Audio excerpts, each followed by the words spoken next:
which the graduate office proposed so that people from our different graduate programs could invite someone who would appeal to the broader audience of the faculty. And that's bringing together people from different groups in the faculty to get to know what kind of work is happening in other programs. And today is the turn of the Integrated Studies and then Food Systems program, and Jennifer Black will introduce the speaker from that. Well, thanks so much, everybody. Hi, I'm Jennifer Black. Today I'm from the Integrated Studies in Land and Food Systems program, but I'm also from the Human Nutrition program at UBC. We're really excited and delighted to have been able to welcome Sarah Berger Richardson, who has crossed much of the country to join us today. I came to know about Sarah's work from my fabulous colleague, Hoi Kong, who joins us from the law school. We got to know each other during a year in residence as part of the Wall Scholars program. And Hoi and I, who thought we didn't have much disciplinarily in common, it turns out Hoi had been working for several years with Sarah, who turns out to be one of perhaps rare or not rare legal scholar who cares about messy, multidisciplinary food studies issues.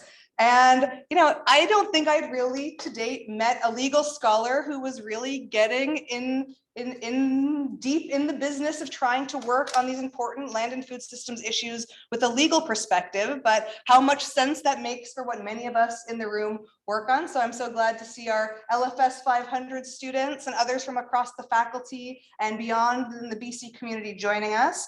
So I'll just share some background about Sarah, who is now an assistant professor in the Faculty of Law in the Civil Law section at the University of Ottawa, where she teaches food law and policy, administrative law, and civil liability. She's president and co-founder of the Canadian Association of Food Law and Policy, which is something I personally want to learn more about. As well as a member of the Law Society of Ontario. Her research focuses on the regulation of the agri-food sector with a particular emphasis on animal agriculture and meat processing. I think something many of us in the faculty care about and want to understand better. And she holds a Doctor of Civil Law from McGill University and a Master's of Law from Tel Aviv University, where she was a research fellow at the Manna Center in Food Safety and Security. In 2018 to 2019, she was a visiting teaching fellow at the Schulich School of Law at Dalhousie University, and she previously served as a law clerk at the Supreme Court of Israel and the Canada Agricultural Review Tribunal. So with all of that incredible experience, it's great to have somebody like her thinking about what's happening in our agricultural system. So I'll pass the mic over to Sarah, and we're going to have plenty of time. She's going to present something for like 30 minutes. So we'll have lots of time for Q&A for those of you who are joining us on Zoom. I'll keep an eye on the chat box if you want to pose questions as we go. I'll collect them or at the end, and we'll have some time for conversation. So Sarah, thanks for joining us. Great.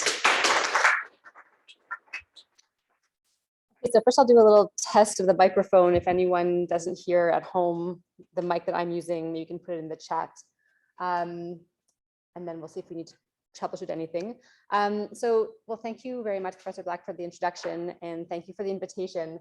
The interest is mutual, and so I'm happy to hear that it's interesting for you to have a legal scholar come and speak to you, but most of my research has been informed by the work that people who are working in food systems and food studies programs. Your work has informed my research because there isn't a lot written in legal scholarship, and so I've relied heavily on the work of geographers and anthropologists and sociologists and nutritionists and et cetera, agricultural economics. And so it's an ongoing dialogue, and I think that there are people here who know quite a bit about this topic as well, and so I'd love to hear from you during the Q&A, and if you have thoughts or suggestions. I'm really it's always really a delight for me to be in a room with people who are interested in food studies, because we are a minority in law faculties, but we're a growing number. We have an annual conference every year, and if you want to know more about the association, the website is very easy to find. It's foodlaw.ca. So you can look it up, and we have a listserv as well. So the topic that I'm here to discuss today is a relatively new research project that I've been working on for about the past a little under a year. And it's something that I became interested in, not because I was reading about it in legal journals or in Supreme Court decisions, but really just in reading the news and hearing about disasters and how farm animals were being impacted. And so for those of you in British Columbia, these stories aren't new, and you've experienced them. Kind of the most intense examples kind of in the past couple of years. And so in 2021, 640 farm animals were killed in the floods. Many were rescued, but the numbers are quite astonishing. In that same year, also in British Columbia, more than 651,000 farm animals were killed in the heat dome. So that's a total of approximately 1.3 million farm animals that were killed due to extreme climate events. And they're certainly not the only ones, but that was one that obviously got a lot of media attention and was kind of concentrated in one small area. But we see these kinds of things across the world. And so wildfires in Turkey that killed cattle and goats, and wildfires in California that also have killed a lot of farm animals.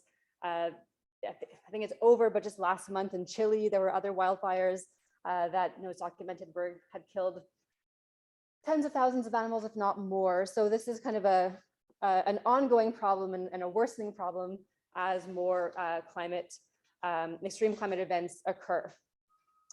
So on the one hand, right, so 1.3 million farm animals is a huge, huge number. But for those of us who are interested in this topic, it also needs to be contrasted with the number of animals that are killed intentionally every year. These are farm animals that are raised to be killed, and so these are accidental deaths. But if we compare them to the numbers that are slaughtered for meat, according to government data, it's kind of the statistics are 2.3 million farm animals are killed each day. So it was 1.3 million in the floods and fires in 2021. That's half of the number that we kill every day for meat. And you can see this chart, and the numbers are growing. So despite more vegan options on campuses and interest in that diet, the number of animals that we slaughter for meat is increasing every year. So in 2022, it was a kind of a record as we kind of keep on going and beating records every year. It was 854 million. So there's a breakdown here of animals, and so poultry, chickens are kind of represent the largest number, 778 million, and then other animals kind of reflect less. And so as a researcher, but also as a citizen, then the question becomes, it's really horrific to think of animals, drowning or burning alive in fires and floods. At the same time, how do you reconcile that with the fact that most of them are going to be destined to be slaughtered for meat? And so I have an answer, and one answer, beyond saying that every animal is a sentient being and should have their biological needs respected, within a system that accepts that animals are going to be raised for meat, and kind of within a welfare approach to farmed animals, as opposed to an animal rights approach, which would advocate for complete liberation. The difference is that slaughter is a highly regulated activity, and in fact, in terms of in the animal agriculture sector, it's the most regulated activity. And so there's very little that we regulate on the farm. Once the animals leave the farm gate, there are regulations in terms of transport.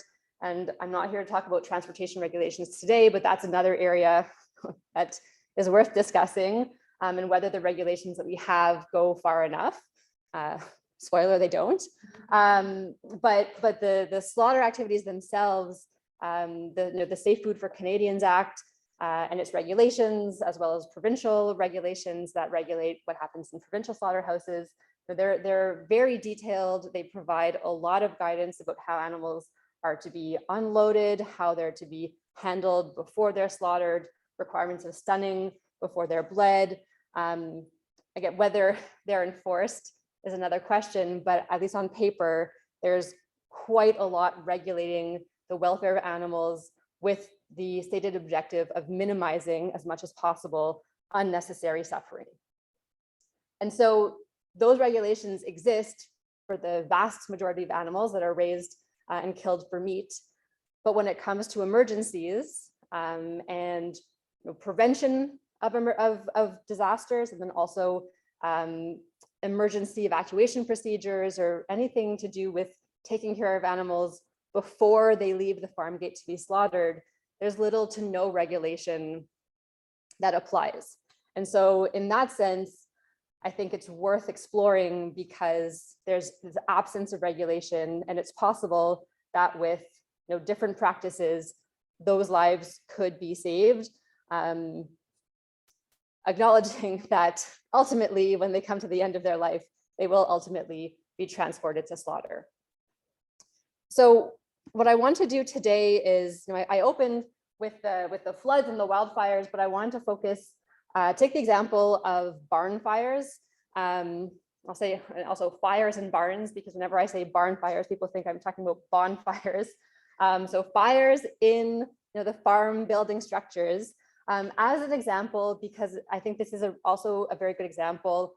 It can apply to flooding and wildfires, but it gives an example of how farmed animals are treated differently, or just kind of, I wouldn't say forgotten, because they're very deliberately exempted from certain regulations, and what that means for welfare. So what I'll do with the time that I have is first introduce the topic of barn fires. They happen quite frequently. But we don't talk about them very much. Whenever I mention that I'm working on this, people are quite surprised to even know that this is a problem. And then I'll explain what the regulatory framework or absence thereof is for barn fire prevention. And then what I'm interested in is, okay, so knowing that, what can we do about it? And so I have some preliminary thoughts about how insurance in particular might be a helpful tool to nudge behavior towards better practices. So first, some statistics. The image is quite small, but this is a compilation of the prevalence of barn fires in Canada. The majority are in Ontario and Quebec, and I think one question that I'm trying to understand or ask is why they're so much higher in Ontario and Quebec. And so the first thing is, what's important to note is there are no official statistics about animal fatalities. So sometimes there will be obligations in cities or provinces to report fires when they occur. But usually if there are reporting requirements, they will be about, well, certainly human fatalities, but it will be financial loss. And the animals are counted not in terms of individuals, but often in terms of the value. So we know what the financial loss is, but we don't know how many animals are killed. And so this table comes from the Humane Society International. They had done research trying to gather information about how many fires were occurring. I'm also collaborating with a not-for-profit organization in Quebec that's also trying to track these numbers, and it's very hard. So basically, a lot of this comes from media reports. And so if there's a fire and it makes it onto the news in a small local newspaper, you can kind of track those numbers. But if they don't make it onto the news and 2 pigs die and it doesn't make the news, we're not getting those numbers. But so some numbers that kind of are being reported but are clearly underreported. Humane Society International estimates that 740,000 animals died between 2015 and 2019. So again, if you compare to the number of animals that are killed for meat, it's quite small. But when you think about the individual animals that are in structures that have burst into flames, these are really, really high numbers. So it's about 200,000 every year. According to other kind of research by another organization, it was estimated that 360,000 farm animals died in Quebec. And so Quebec is definitely the worst when it comes to fatalities, with Ontario a close second. And another way of thinking about this is in Ontario, there's a barn fire every 2.4 days.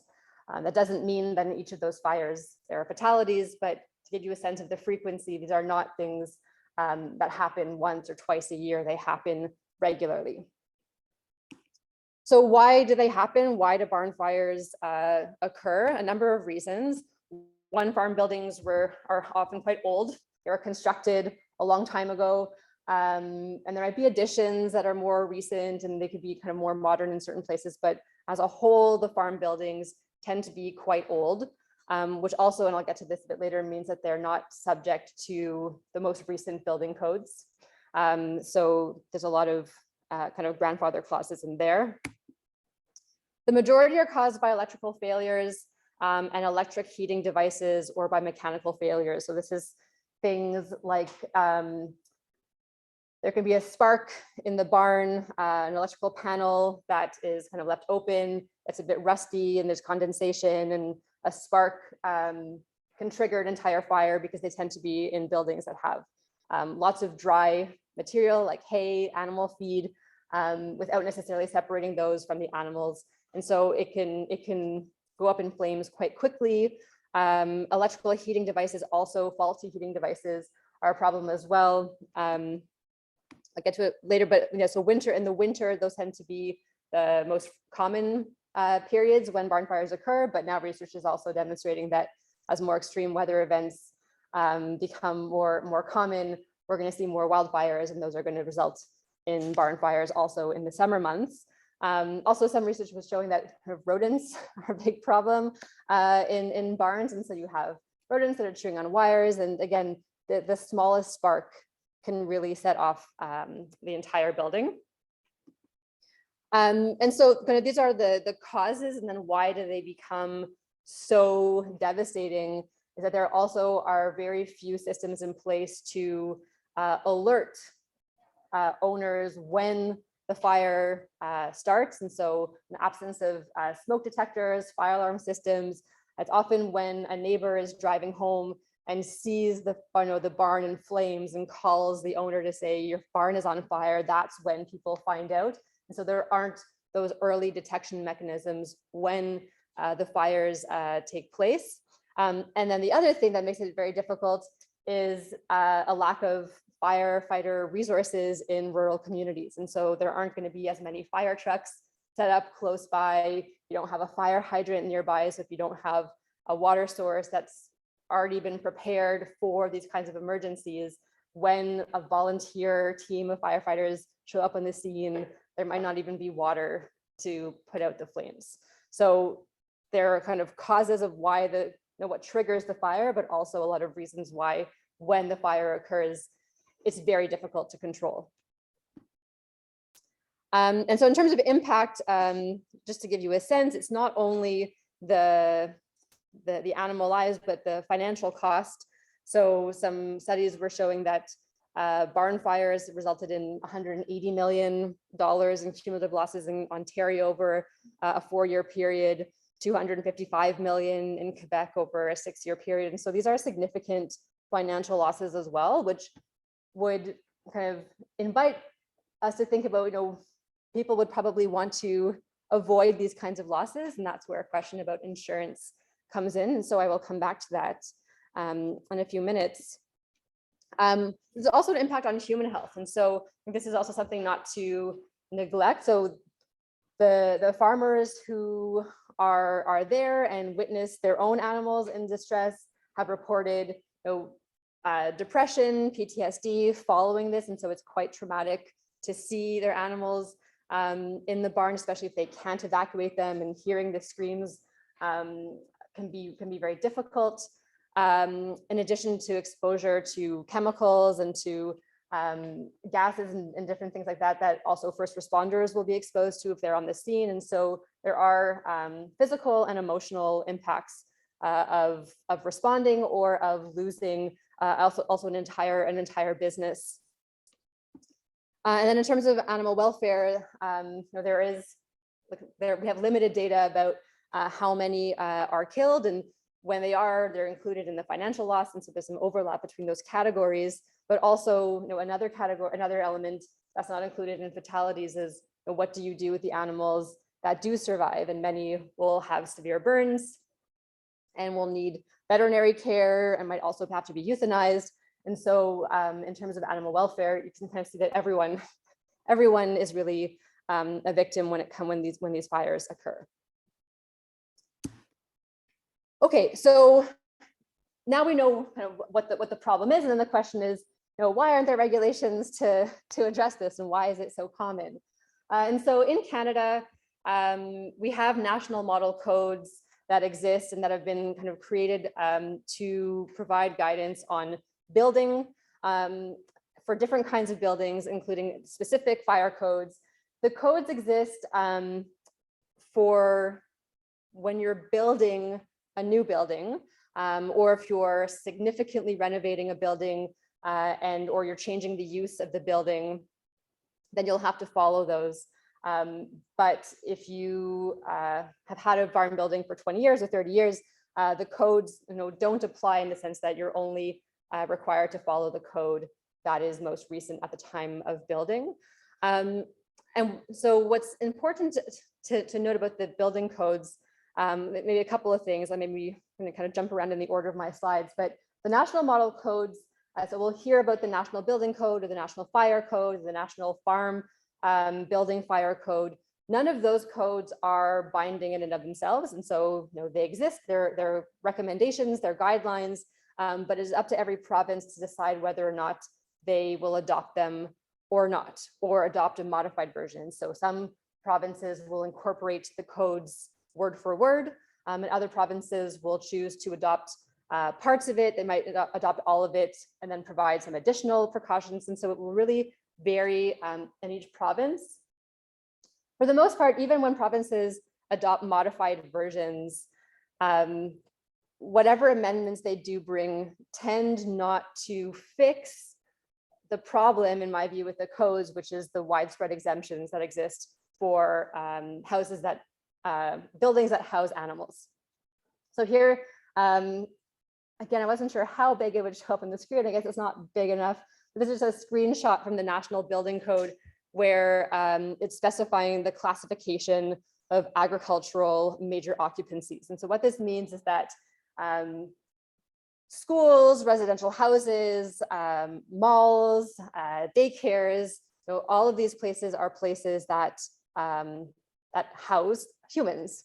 And agricultural operations are treated differently because they are low human or no human occupancy. And so there are different categories that exist, and there are categories, so I'll just read them because they're quite small on the screen, but there's high hazard agricultural occupancies, there's agricultural occupancies not elsewhere classified, greenhouse agricultural occupancies, and agricultural occupancies with no human occupants. And so the buildings that house thousands of chickens or cattle or pigs are low human occupancy. And then what you see is throughout the codes, there are exemptions for buildings that are classified as low human occupancy. And what this means is that those farm buildings are exempt. First of all, if you look at the fire code, there's a whole section on the, one of the objectives of the fire code is to reduce the risk that the building will be exposed to an unacceptable risk of damage. And farm buildings are exempt from that. So there's no objective, there's no kind of requirement or even objective in theory of reducing the risk of unacceptable damage to the building and the building that houses these animals. There are also exemptions from things like emergency planning. So if you look at the codes, you'll see very strict guidelines about fire alarm systems, but also all the evacuation planning and the drills. And so everyone remembers from elementary school, or probably also from university, there's the fire drill day, and everyone knows, and we have to practice and you have to evacuate. And it's a big drag, but it's for a reason. It's for people to know how to evacuate. And it's not just about testing the alarms, but it's making sure that we have evacuation plans in place.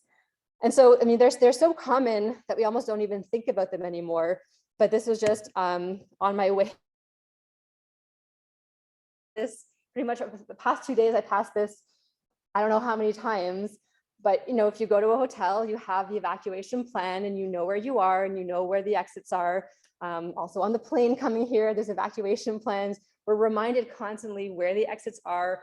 We're given information. Here we have information that there's a phone in case of an emergency. There's a fire safety plan. I don't know what's in that locked cabinet. But there's this requirement that institutions have these emergency plans in order to ensure the safety of the people who are in them, and those are absent for farms. And they're very kind of specifically exempt from that requirement. And the reason these are business operations and there are costs involved with planning emergency evacuations and with planning these things. But I think the question that I'm trying to raise is whether we've achieved that balance and whether there are certain things that we can do to make evacuation better. So I'll just give a couple of examples. So British Columbia has adopted pretty much the national building codes. There are a couple of kind of slight deviations, but again, not with respect to the exemptions that exist for farm buildings, agricultural, low occupancy buildings. Currently, British Columbia is following the last code. So the last codes from 2015, but in 2020, new model codes were introduced. They're called the 2020 editions, but they were only released in March 2022. And so in this past year, the provincial government is working to bring their own codes into effect following the changes. But again, there's not very much as it relates to animals. Ontario doesn't adopt the codes by reference, and so I just wanted to pull a couple of things from Ontario and then also show Quebec legislation. So this is in Ontario, you have the Fire Protection and Privacy Act, and I thought this was kind of significant again in terms of objectives. The fire safety includes the following: safety from the risk that a fire, if started, would seriously endanger the health and safety of any person or the quality of the natural environment for any use that could be made of it. And so I think it's kind of quite nice to see the environment taken into consideration. But again, there's a pretty big absence that sentient beings are excluded. So the objective of the Fire Safety Act is to protect humans and the environment, but not the animals that also live in that environment. And then you have an example of the kind of exemptions that you see for farms. So the Fire Code, which exists under the Fire Safety Act, Fire Protection and Privacy Act, provides an exemption for farms. So farm building with an occupant load of no more than one person per 40 square meters are exempt from the requirements of this code. So that is a common thing that we'll see. And it kind of explains why farm buildings don't have sprinklers, don't have smoke detection systems, don't have fire alarms, and there's a real cost to that. And then lastly, Quebec, because I have 1 foot in Quebec and 1 foot in Ontario, and so I tend to look at the two of them, but also because Ontario and Quebec are by far the worst. In Quebec, there isn't a provincial system for fire safety. It's left to the municipalities. So the municipalities all have the responsibility of developing a fire safety plan, but there isn't one coherent one. And then kind of what you see in terms of what the municipal or kind of territorial plans are, they tend to be pretty lacking when it comes to fire safety for farms. Okay, so I've already spoken about this a little bit, but what I also just want to talk about is kind of situating those exemptions in context. And so there are the fire building codes and the building codes that have exemptions for farm animals. They have exemptions for agricultural buildings. But in addition, kind of to make matters worse for the animals, there are also exemptions for farm animals in prevention of animal cruelty legislation. So all provinces will also have their respective legislation to protect animals, and all of them will have exceptions for animals that are used in agricultural activities. Not only agricultural activities, it could also be animals that are used in science. There are reasons why we have these exemptions, and it's because if you made it illegal for anyone to cause distress to an animal, that makes sense for your companion dog, your companion cat. But the way in which we raise animals for meat, they're constantly exposed to things that will cause distress. And the same thing for animals. If we're testing treatments on them, we are causing distress. And so there are these exemptions that exist. With reference to the expression, and there are different expressions that are used, but the expressions are in accordance with generally recognized rules or standard industry practices. And so there's an exemption for agricultural activities as long as they fall within kind of the confines of what is deemed kind of normal and generally accepted. And so that provides a lot of protections, and that's why some people who were also wondering, maybe some of the distress that the animals experienced during the floods and the heat dome, could farmers be held responsible? And there's a pretty big defense that exists in the BC Prevention of Cruelty to Animals Act that would suggest that that would be a very difficult case to make because they were animals in service of the agricultural industry. So when we talk about general standards and practices, I'll say one more thing before I get to the insurance thing. Just wanted to mention this other organization that was also relevant is the National Farm Animal Care Council. So this is an organization, a national organization that creates codes of practice for farm animals. And so when we kind of wonder, well, what is standard? Industry, an individual farm cannot deviate so far from what the standard practices are because ultimately those won't be considered generally accepted. But if you follow the National Farm Animal Care Council guidelines and codes of practice, you're kind of falling within that spectrum of what is acceptable. And the only thing that I'll kind of say about this, I've got a lot on the slides, but I just wanted to point out that none of the codes refer or at least require any kind of emergency evacuation planning. And so some of the codes will use language like, it may be helpful to have an evacuation plan. First of all, the codes themselves aren't binding, but they do give a sense about what generally accepted practices are.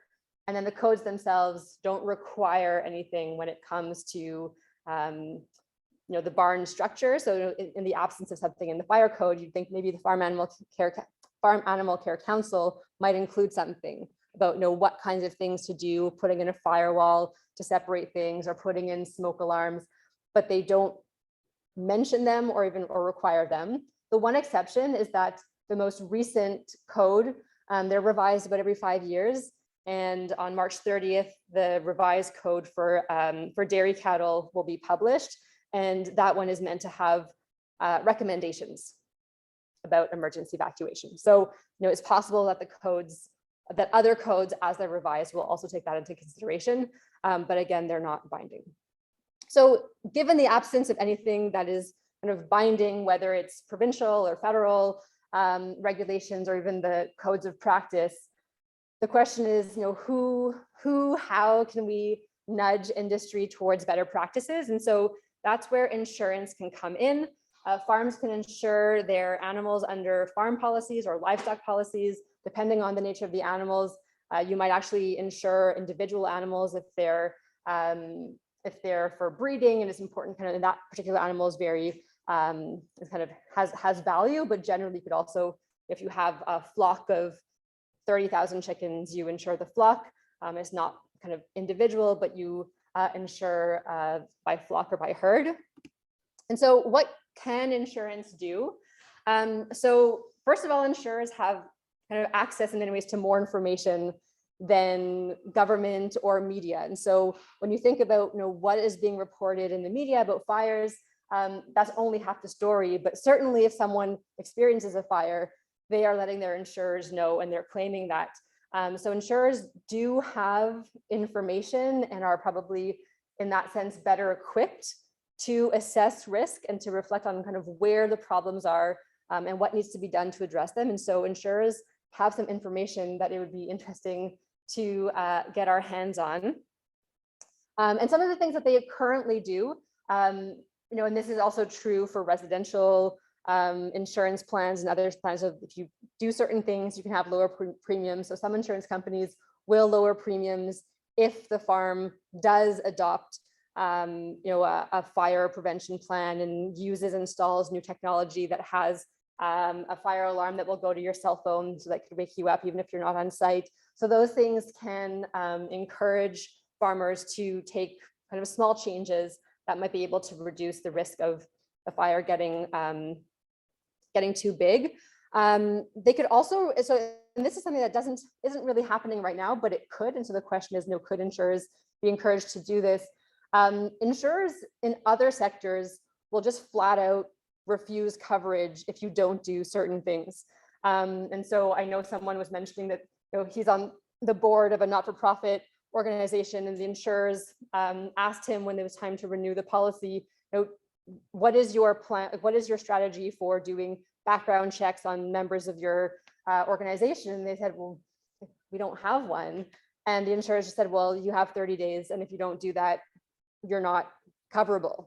And so there's that push to do something that we would also maybe like to see in the agricultural sector. So it's conceivable to think of things like, if you don't have a smoke detector, if you don't have sprinklers, if you don't have a fire alarm, if you don't have certain things, if you don't have a firewall to separate food from animals, that these could all be things that would make you ineligible for coverage. So there are opportunities, right, to nudge in the right direction. But what insurance can't do, and so this is a problem where, on the one hand, insurers might have the tools to improve behavior, but at the same time, insurers are also the ones that are compensating farmers when they lose their animals and making it kind of a cost of business to have these fires. And so that's, in the insurance world, it's talked about as a moral hazard. And are you if you're paying these if you're covering these activities, it might not be doing the right thing. And there's also emerging scholarship that's questioning whether we are overestimating what insurance can do. So there was kind of a big kind of swell of interest and support for thinking about how insurance could do all kinds of things to improve behaviors, and that might not be, it's not going to be the silver bullet that some of us might like to think of. And so that's something just to consider. And then another thing is, I think, and this is the question, I was talking to a few people yesterday about this over lunch. The other question, and this is the really hard question, is the one that I definitely don't have an answer to, is the question of what constitutes an acceptable level of risk.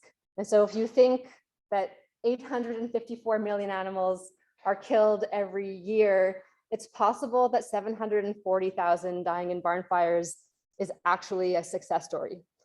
I don't think it's quite that, and I think that with smoke detectors and fire alarms, those numbers could be reduced.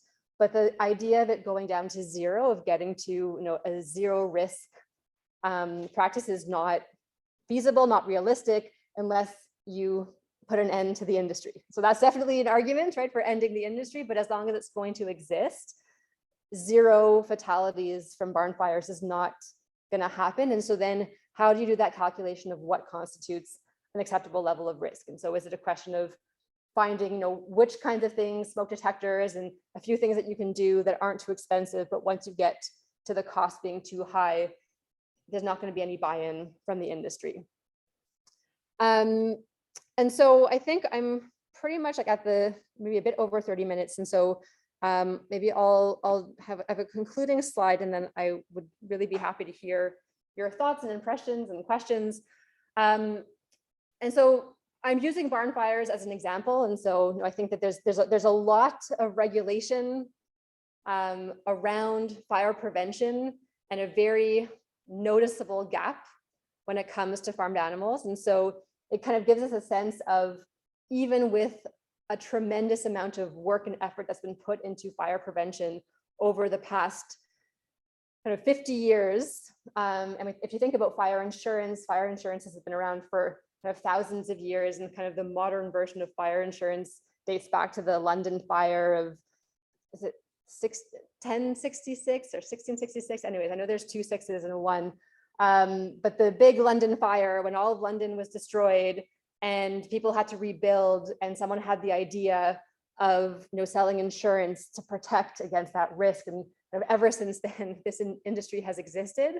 But knowing what we know about the climate crisis, we know that individual barn fires, those are going to continue happening, but we're also going to have bigger events that are going to impact more farms simultaneously. So the one farm that has the spark that goes because the heater is faulty, they're lucky if they can get the volunteer firefighters to the farm. But what happens when there's a wildfire? That means that all of the farms in that area are all hit at the same time. Right? So we do need to think about this, whether it's from a financial perspective about just the economic loss associated with losing all of those, the cattle, the pigs, the chickens, those industries, but also, and as we know more and more about animals' capacity to suffer, to feel pain, to be scared, it's really important that we think about that. And so the insurance question is important because there's kind of research and questions about what role insurance should play in general with climate change, and how do we hold industry responsible for contributing to climate change. At the same time, how do you compensate industries that lose their animals or other things because of climate change? And so, especially in animal agriculture, they're one of the biggest contributors to the problem, but also some of the biggest victims right now of climate change. And so, in that kind of situation, how do we compensate on the one hand, but also encourage behavior that will kind of mitigate, prevent more crises in the long run? And so, I mean, a question, and I won't get into this now, I don't have time, but I think that the question is, beyond insurance companies, what role should provincial and federal governments play, and should they be the ones offering the insurance and the compensation with certain requirements? What has to be done in order to be eligible for compensation? There are many provincial and federal compensation schemes that exist, and kind of what kinds of restrictions can you place on industry actors to be eligible for compensation? And then the last thing, and this is obviously the thing that you really need, is you need to have different practices. So the animal agriculture industry as it is, it's impossible to evacuate 30,000 chickens in a single fire. And if you have 6,000 pigs, it's impossible to evacuate that many. Even evacuation drills are too costly. And once you evacuate them, what do you do with these animals? If you're lucky enough to get them out and they don't kind of run back into the burning building because they're terrified of all the lights and kind of things happening outside, do you have vehicles to transport all of those animals? And do you have water and food to feed them at another location? The size definitely makes it very difficult to kind of respond to these emergencies. So, the final thing is, what kind of generally accepted practices definitely have to change if we want to improve the lives, the welfare of animals in these emergencies. So I will end it there. I'm just not sure now about if I stop the share, you'll just see me up there. So maybe I'll just go back to my first slide. Or someone has a suggestion about what I should do.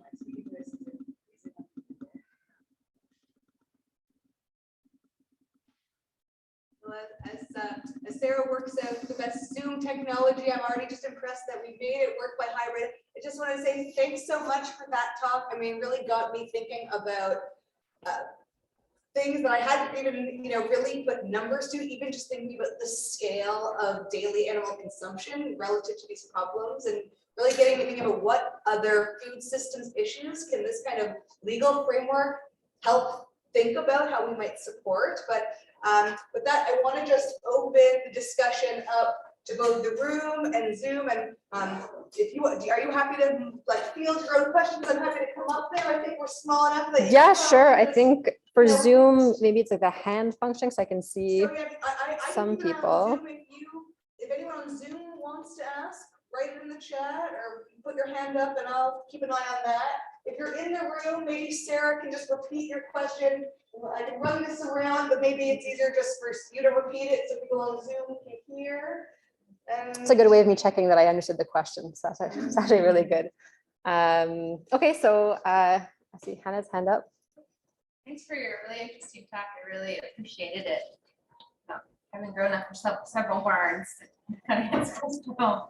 I was wondering if you're familiar with the concept of agricultural exceptionalism, like Ray Scott said, talks about that agriculture as an industry is treated differently from other industries, and your talk has really showed that. And I wondered if you could just talk a little bit more about why you think that is, and how kind of the pros and cons of getting rid of the concept of agricultural exceptionalism in our kind of food system policy. Great question. So I'll summarize it for everyone. Oh, you had the mic? Yeah, so the question in general is about agricultural exceptionalism and how this connects to the topic. And so for those who are unfamiliar with the concept and the idea of agricultural exceptionalism is that the industry of agriculture, the practice of growing, producing, selling food is an essential part of our community, our economy, our life, and it's an industry that needs to be protected because it's so important. And in many ways, it's something that people might have forgotten about for a while, but certainly when the pandemic started, it was a pretty big reminder about how essential our food is, and how we do need to have systems in place to make sure that that industry is prioritized. And so, the idea behind it, the reason behind it, we all need to eat. The agricultural food sector is, from my perspective, the most important sector, and maybe for some people in this room as well. I think other sectors would disagree, but it is fundamental to our existence. But of course, the agricultural sector has changed a lot from what it was and from when a lot of these kind of policies were put in place. And so even this connects to international trade and also wanting to protect our agricultural sector. All of this kind of comes back to this idea of protecting our food systems.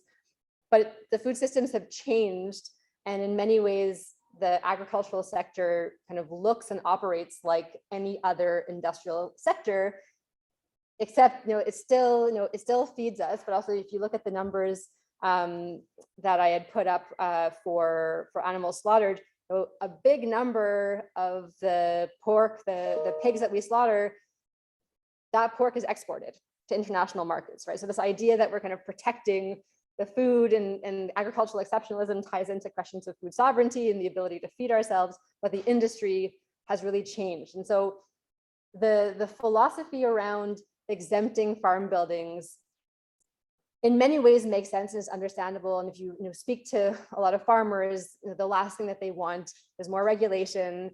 And the cost of, first of all, it's one thing. I try to talk more about smoke detectors and fire alarms, because if you start imposing, we're just going to tear down the entire barn structure and rebuild it using the new materials, the cost of that would be prohibitive. But I think it invites then a question about if the facilities have become that big and you're housing that many animals, this thing that was initially for 100, and then you kind of buy up the farm next door and you buy up the farm next door, and suddenly you're housing 6,000. Yeah, changing that structure is going to be too expensive and no one's going to do it. And so, I think like a lot of things, and we talk about the debates around supply management, the debates around international trade of food, like all of these questions. The pandemic was the best example of how we do have to have those protections for kind of local food systems. But at the same time, if the industry just kind of keeps on acting like any other manufacturing sector, those protections don't make sense. And so I think that, there is pressure for the national building codes and the fire code to change. And there are a few more things in the 2020 codes that emerge, but the exemptions are still pretty big, precisely kind of for that reason. Yeah, so Jocelyn, and then I saw that you also, yeah. Thanks, Sarah. So I think my question builds on Hannah's. I found this really interesting. I think about disaster management. I think about the way in which we have a centralized public law framework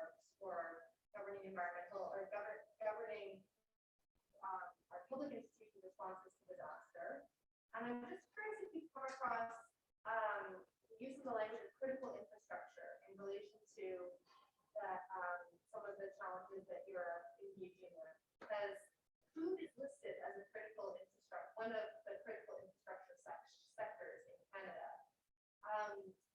And I think, from an emergency, right, so often in an emergency situation, as you pointed out with the pandemic, we think about these sort of sectors that provide electricity, right, that provide healthcare and things that need to be going, right, even if there are other kinds of disruptions. And so that can be a pretty powerful paradigm for imposing additional regulatory obligations on certain quote unquote private sectors that have these public functions, important public functions. But also certainly in other sectors, like it's a security paradigm too, which is problematic. I'm just wondering if you've come across that at all, and if that's a potentially useful way of thinking about this. Maybe I'll just say that BC is about to announce and table its new modernized emergency management legislation, and that will have enhanced obligations for critical infrastructure operators. So that's partly why. Yeah, I don't know. Any thoughts? Yeah, so I have some thoughts. I mean, and I'm really happy you're here because I figured you would have some thoughts on this. And so I want to talk to you about it a bit more. I think when I think about critical infrastructure, and so I have seen the language, but in many ways, when I've seen it, it's been more detrimental than helpful. And so I'm thinking of, all the, it's not just in Canada, but also in the US, declaring the food sector to be, essential resulted in, keeping all of these meat processing plants open so that, we could keep the meat kind of flowing, and workers got sick, and we exported a large percentage of that meat that was processed because this industry was essential or critical, kind of in the category of critical infrastructure. And so this also then ties back to the agricultural exceptionalism things. We protect it, and the origins, like the reasons, make sense, but then in practice you kind of have these perverse outcomes that seem to go exactly in the opposite direction of why you would want to declare this critical or essential. And I know that I've spoken to a few people in British Columbia who've talked about, it's not just a pandemic, but what happens if there's a big storm and road closures and limited number of processing facilities, not just for meat, but for other things as well. For dairy, there was a question at one point about maybe having to get dairy from Alberta because what happens if there's a storm. So, but I think the question then becomes, again, what are we trying to protect? And so are we protecting it because it's critical to our survival and well-being, or are we protecting it because it's an industry that's too big to fail? And when it's both, like those overlap, and it becomes really difficult to separate them. But I hadn't given too much thought yet about kind of how that critical infrastructure framing could be helpful. So I'm really glad that you mentioned it, and I'll definitely do a bit more thinking about that. Thank you. Thanks so much for the talk. This is just purely curiosity, but in your research, did you find that any one sector of animals experience more wildfires than others? Or I'm thinking maybe it's something in the way these animals are housed that you've noticed some sort of correlation between. Yeah, so I'm not sure if I'm going to see who else is on the call, and if someone here might have a better answer, might have those numbers more easily accessible. But if I'm not mistaken, Mitt Morella, I'm referring to you if you want to jump in. But if I'm not mistaken, it's poultry and dairy cattle, dairy cows. But also the question becomes, well, Quebec and Ontario are the worst.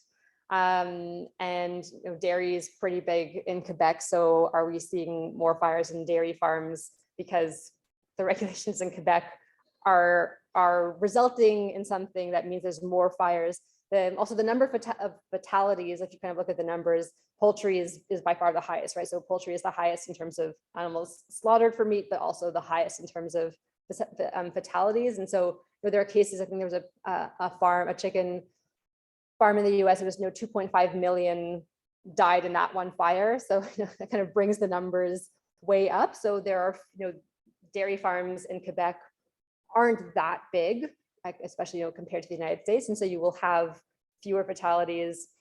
But I was looking at a case where 185 cows, all but one died, right? So it's definitely harder to evacuate poultry. But one of the questions that I'm still trying to kind of get at is if BC has this kind of the same in practice exemptions as Ontario and Quebec, like what's going on? And is it the species? Is it because it's more dairy cows, but you have dairy? I mean, anyways, so yeah, I don't know, but it's something that I'm trying to dig a little deeper in to see if there's anything beyond the regulations why certain sectors would be more difficult. But yeah, the last thing I'll just say is that I think I said it before, but I'm not sure I said it clearly, but poultry are the hardest to evacuate. Yeah. Follow up my question. Answer. Because the challenge is trying to pass on the cost to consumers. And whether you're using nudging insurance or you have government regulation, you want consumers to pay for this because ultimately it's how the markets work. But of course, consumers don't want to pay more, so you're left with this adverse selection and all other problems. But the one sector that can pass on cost to consumers is supply management. So it's interesting you mentioned that the majority of problems are with dairy and poultry because they basically have a cost of production formula, and they're earning decent money right now based on the quota values. So they would have a very good opportunity to just regulate their barns to the extent that we at least don't eliminate the problem, but make it better. And yeah, we're already paying high prices for dairy, but maybe we need to pay higher, or else maybe we just need to reduce the quota values and have them include that as part of the cost. Yeah, so I think that's a great question, and then the question of how much are consumers willing to pay, kind of always comes in. But then there's also a question of, as the industry becomes more consolidated, it's very hard to kind of figure out whether industry is kind of what those profits are and whether they can absorb some of those costs. I mean, part of it is if your entire barn goes up in flames and you lose everything and you claim insurance and your premiums go up, presumably that is also a cost. And so if you pass that cost on to your consumers, then the cost of installing a smoke detector and paying lower premiums might kind of balance out. But yeah, I mean, that those you will have a better kind of grasp on the mathematical economic questions, and that's where kind of there's a need for some data to see kind of which system and how much would it cost, not retrofitting an entire building, but kind of doing these small things with the lowered premium versus claiming from your insurance and then having to claim again. This isn't your question, but I didn't mention it. It's not relevant at the moment to British Columbia, but one thing that I'm looking at is whether Quebec has an opportunity to also change things, not using insurance, but using, speaking of exceptionalism, there's an exceptional system in Quebec for the regulation of agriculture, where pretty much all of the regulation of agriculture is delegated to the Régie des marchés agricoles et alimentaires du Québec, the Quebec Food and Agricultural Marketing Board. It's not marketing, but agency. It's an administrative body that is responsible for overseeing regulation, but also hearing disputes. And so in Quebec, for better or for worse, depending on who you ask, every producer, every commodity, or most dominant commodities all have producer associations. So not just supply managed products, but also goats and apples and if the broccoli growers want to get together and propose to create a marketing plan for their commodity, they can do so. If they have a certain percentage, they can submit a proposal to the Régie, and the Régie can authorize them, and then they have that commodity group has the power to enact regulations. And so it is a place where you can see small changes. And so the the Association for Hatchery Eggs does have animal welfare policy in their regulations that all producers have to follow, they have to sign, and failure to comply could result in penalties. And if there was a dispute, it would go to the RIGI. And so there are these opportunities for industry to regulate, but then that it raises the eternal questions about self-regulation and is it a good thing? But at the same time, you could potentially have, if the answer to your question is it's poultry, right? Like poultry is the big problem. Well, then you can say rather than requiring all of the agricultural sector to do something and not getting the buy-in, you could have the poultry association say, for our own business model, it makes sense for us to do these things, and we all have to do it, so no one can charge less. So we all have to do this thing, and it becomes binding for all the producer associations. And so it's a model that the question then becomes, how do other provinces? Well, first of all, this is not really happening, but I would like to make the case for it to happen in Quebec.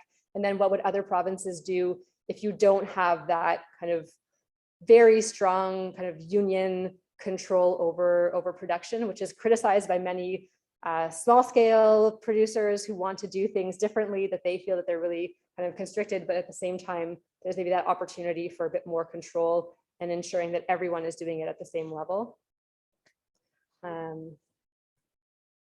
Yes.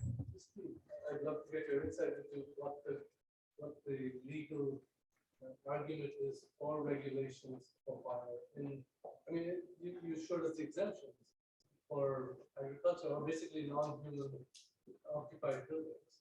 What is the argument for regulation? The argument for regulation for farm animals or in general? No, generally for fire management. Because if there was a fire in your child's daycare and there weren't sprinklers, there wasn't an evacuation plan, that would be unacceptable, right? And there would be a commission and there would be an inquiry. I get all that. I get the political. I guess we can think about economic externalities. Why Mhm. you do that? When you write But why to law, make it legal? When you write the law, do you have to say why we do this or not? Yeah, so the acts will have the stated objectives, Right. and also that's why. So I mentioned before that the model codes also had certain objectives about reducing the risk of unacceptable damage to property, and there'll be other objectives. And so the fire, the excerpt that I had put from the Ontario Fire Prevention and Privacy Act, right, mentioned that the objective of creating all of these requirements that are costly and was to ensure human safety and the health of the natural environment. So you'll have but that happens when you have the political response to something that happens, and then you have the legislation that's passed, and they'll usually state at the beginning the objectives, the reasons for it, and then once you get into the codes and the regulations, they stop providing the high level objectives, and they get into the very technical. You need to use this material and all of those things, but the objective behind the creation of the codes and then their incorporation or adoption with modifications is always stated as protecting human health and safety, and sometimes environmental. But then you get into the question of the only province or the only jurisdiction that has recognized animals not as property is Quebec. Given the number of barn fires, you wonder, well, what good did that do? But they're not included in those objectives, right? They're counted as property. When a barn goes into flames, you report the material loss, not the number of fatalities. So they're just not in that discourse. But that might change, like after the floods and things that people see the images, that might change. I think my thought there was, I know we don't regulate people's skydiving.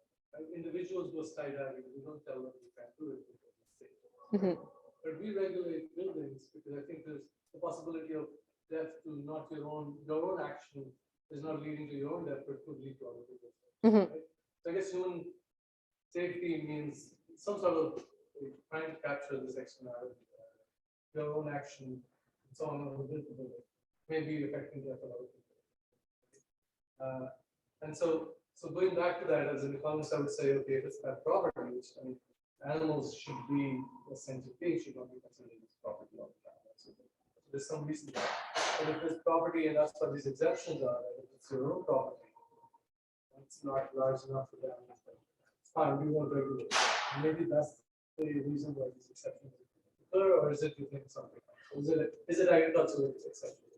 Yeah, I think the exceptions are there because it's, there's pressure to exempt them because they're low human occupancy and codes kind of come into existence 20 years, 30 years, 100 years after that building was built, and no one will accept, that you would allow a daycare to, keep the the materials from 100 years ago.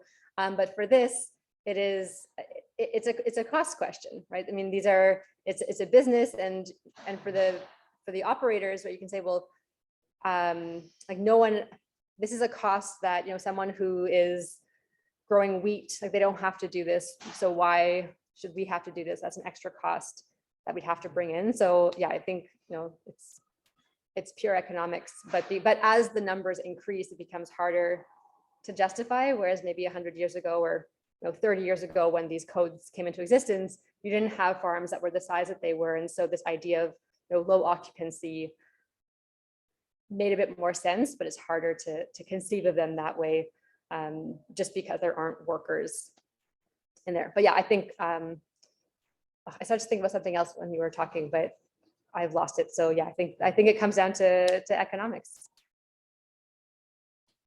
Say nobody on Zoom has put anything in, so we still have a few more minutes. Maybe LFS 100 students? That's a very short question. While everyone's thinking, I sourced some data. Red-green plants must collect all these dead animals, right? Whether they're drowned or burned, and so they must have the data. They're probably not going to give it to you, but wouldn't that be like a great source of data for where the deaths are occurring, what kind of animals? Where else do dead animals go other than red-green plants? I don't know. That is a good question. There is a whole, public health question about what to do also if you have, hundreds or thousands of animals, and what to do with those carcasses. And there are rules about disposal of carcasses, but that's a great I'm pretty sure thought. those are the ones out here in the Fraser Valley where the floods would end up rendered. I mean, one is valuable, but it's like lots of valuable byproducts that they can make from it. And so you want to sort of bury it through the pit, even if you were allowed to do that. So I think the majority of dead animals are, unless it's really put out the boonies, going to end up in a rendering plant. Okay, I'm gonna make a note of that.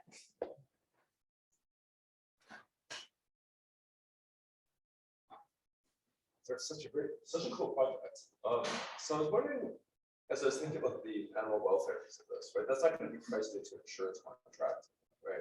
So pretty much the only way that's going to be sort of regulated is if public processes through law. And so it seems to me that one of the reasons why we don't have that is because of what you're concerned about different competition among different provinces, right? Because if one province adopts it and another doesn't, you have disadvantage between the provinces. Yeah. So it seems to me that this is a pretty good case for federal regulation on supply, on a basically a supply management type model. And I think the analogy I'm thinking of is wheat boards, right? National wheat boards. So this seems to be a problem that isn't priceable in the market, right? And so you need legislation, but the reason why you don't have legislation is concerns about interjurisdictional competition. So it seems to me that the obvious solution would be federal regulation, and the federal regulator can just internalize costs. Yeah, that's super interesting. I hadn't thought about it that way. I've been thinking a bit more about private insurers, and then what would a federal or provincial kind of insurance, like compensation scheme, look like that had really kind of strong requirements for eligibility. But the other thing is there's the Section 95, which is the forgotten shared power between federal and provincial governments, and it was kind of defined or kind of understood now to mean pretty much exclusively within the farm gate. So anything on the farm is kind of fair game for shared federal provincial power. And I always forget about it because no one talks about it, because it's just been this thing that always existed and no one thought about. But yeah, that's a really interesting alternative way of thinking about not as like an after, with incentives, but thinking about regulating it beforehand. Oh, this is great. Okay, rendering critical infrastructure, marketing boards. Okay, this is good. This is good. This is why we do this. I saw there was a question back there. Oh, that was good. This is a question more about process and context, because I don't know much about this, so this will be for me for this. But it's about the process of your methods and your technology in your research. Yeah, what was your methodology? Oh, that's a question that legal scholars hate to be asked, because we don't have methods. So at the moment, what I'm doing, I haven't done any kind of empirical field work at the moment. One of the things that that's been recommended is ultimately to kind of go and try to speak to insurance providers and see how they're calculating risk, to kind of get a sense of that, to speak to the volunteer fire chiefs in different municipalities to see how they're understanding the problem, or potentially they're trying to reach out to rendering plants and asking them. But for them, up until now, that this is kind of still in the early stages, what I've been doing is, and I'm not even sure if this kind of works across disciplines, but it's been kind of doctrinal analysis. And so I've been looking at the building codes. I mean, I've been reading reports mainly from advocacy groups that are kind of reporting these numbers and reporting that there's an absence of regulation. And then what I've been doing is going into the building code and going into the fire code and looking at what the provisions are, where do they provide exemptions, and then the same thing for provincial regulations for fire safety and also for animal welfare, and seeing kind of what they require and then what the exemptions are, so that I'm able to at this point identify some gaps. But the next step is then to go a bit further, because as I mentioned before, I mean, I have some questions. And so there's only so much you can get from the textual analysis, because it's unclear why British Columbia and Quebec, for example, are so different. So what are some of those practices? And I think that probably will require interviews and other kinds of methods, because the texts don't give very much.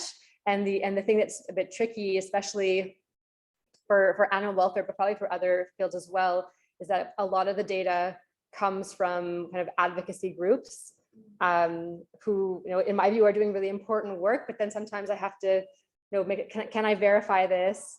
And sometimes the claims could be, quite kind of quite broad, and then you have to go and see, well, like, what actually is the exemption for, and it's not for everything. And so kind of then finding, where they kind of agree, and then where they disagree, and where those gaps are. That's kind of what I'm working on right now.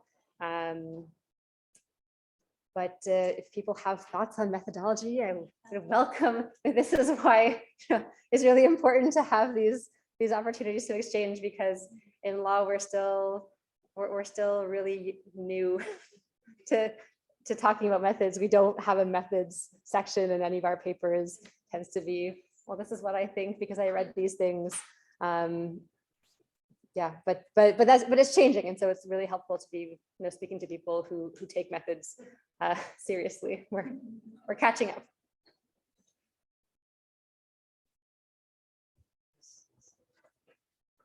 Thank you for the presentation. Regarding the animals welfare is for me a very human. I was recently aware of. I wasn't. This was due to a visit to the cow farm as part of the LFS experience. It was the first time I saw how things happen.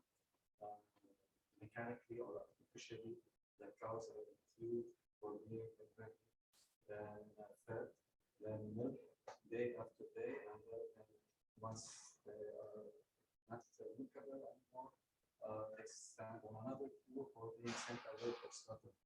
I tell you, honestly, I did not have the courage to look at the cow die. This was very, I thought, I mean, when I'm sitting at the dining table and I find a piece of steak in front of me, a pinch of salt, I'm very distracted from what's happening because this is not the issue. It's salt enough or not. If I may maybe carry on the cow's voice and pass it to you for legal action, whatever is appropriate. And also in the direction of animals welfare, I see more benefit from controlling the intentional slaughtering animals, because the numbers that you presented, they show what some people think could be a success story when we compare the I've done a rough calculation, the animals that are accidentally died throughout the year measure up to the animals that we intentionally slaughter in half a day. So maybe it's a rough calculation, but whatever the proportion was, it is a huge difference where when we control intentional slaughtering, we more to the animals' welfare. I'm going to just conclude. It's more of a thought rather than a question. Farmers will not like to hear me talking about, but maybe if we find another source of income for farmers, this will be good for the people and good for the animals, but to reduce consumption instead of illegal efforts. Just I thought I wanted to share. Yeah, thank you. That's very interesting. Just on the intentional slaughter, I think you're right. It is a constant. There's two narratives that we hear. And on the one hand, Canada is very proud, and agriculture and agri-food Canada is very proud of the numbers, and every year we're reaching new milestones in export markets, and so it is seen as a positive. But in terms of the numbers and kind of diversifying income, depending on who you ask, there's also multiple narratives in the food system about what the ideal method or kind of style of raising animals would be, and you have the people who are advocating for a smaller, more humane model of diversified production, and having a few animals that you could milk and that you could ultimately slaughter when the time comes, but also selling with other products. And then the reality is that for those, there are some who don't want to do that, right? And they're in this business to kind of maintain the status quo, but also those who do want to change are often confronted with the reality that if they do raise 5 pigs, there's nowhere to send them for slaughter because there aren't any facilities that are designed for that scale of production. And if you want to raise dairy cows, you need to buy quota. And in some places there is no quota available right now. And so the diversified income on a farm vision appeals to a lot of people, but isn't necessarily accessible right now. And one thing that I do think is important to kind of also acknowledge is that there is, I think we also have to be careful about a overly romantic, small is beautiful, and we'll kind of do everything by having everyone having 2 chickens and a cow nearby. And there's a reason why the industry became more professionalized and became more concentrated. People focused on different things, on different commodities. I could speak more to the history of this for Quebec and other provinces, but I think it's kind of probably similar. But 75 years ago, people who worked in agriculture, it was really hard, and they didn't make a lot of money, and they really struggled. And when it was a bad year, they had no money. And so there was a real effort, and the reason why the Régie des marchés agricoles exists in Quebec, and the reason why you also have these strong commodity associations was because they wanted to professionalize the industry so that it could be something that you can make a living off of. And the debates right now around supply management and the criticisms that dairy farmers make too much money, but at the same time, as long as a society we want to continue drinking milk, you need people to want to work in that industry, and so it can't be a job that you can't make a living off of. And so there is that question is, well, what's that middle ground, that kind of sweet spot in between a romantic vision of the past that probably wasn't so great for most people back then. Yeah, so anyway, so that's, I think we're probably, especially within your faculty, everyone's kind of working on finding that balance. It's a life's journey. Yeah, I think we have time for one more question. We've had such a rich discussion. Is there anyone who has had something on their mind or a closing thought? So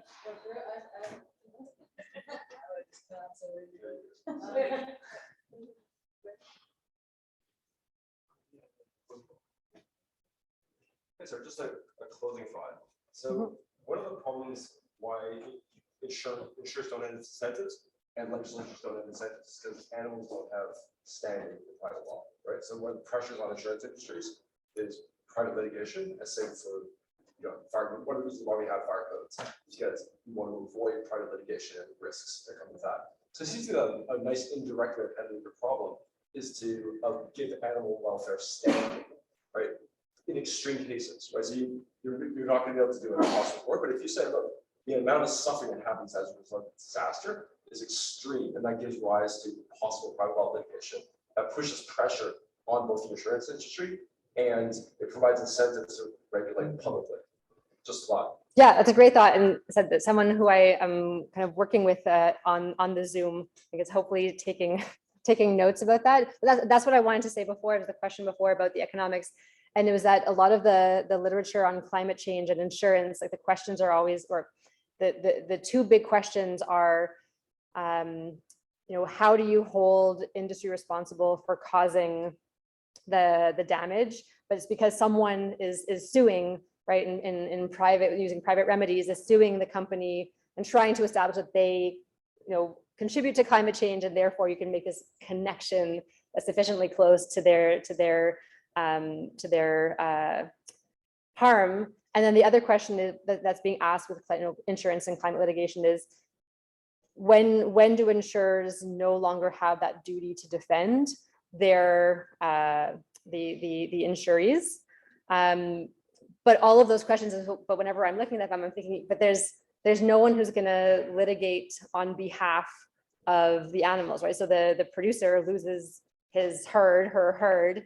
But unless that fire causes damage next door, and I guess that's the thing that's kind of tricky with farms, is that as big as the fire might be, you're in spaces where it's not going to move on to the next house. Whereas in urban settings, why do we also have these codes?